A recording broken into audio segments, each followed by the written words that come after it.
Tātad ienāca pie mums šodien tintas printeris Epson L3151, un klients sūdzas, ka neprintē, rāda šādu kļūdu, mirgo divas lampiņas un lapa nenāk ārā, printeris atsakās printēt.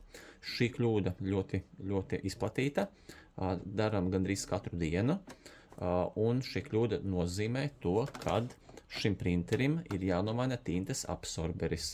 Citiem vārdiem, atstrādātās tintas konteineris.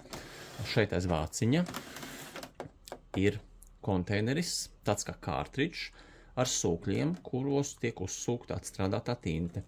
Sūkļi ir šādi, tie tiek mainīti pret jauniem. Var arī izmazgāt vecos, jo viņam vienīgais darbs tikai uzsūkt tinti. Un parasti viņi nāk kopā ar čipu.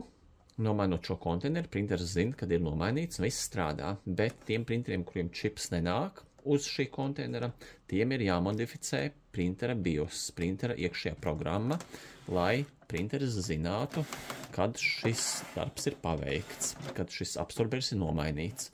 Līdz ar to tajā brīdī pazūd kļūda un printeris atkal ir lietojams. Tātad tūlīt darīsim šo procesu, samainīsim šo absorberu un viss būs labi.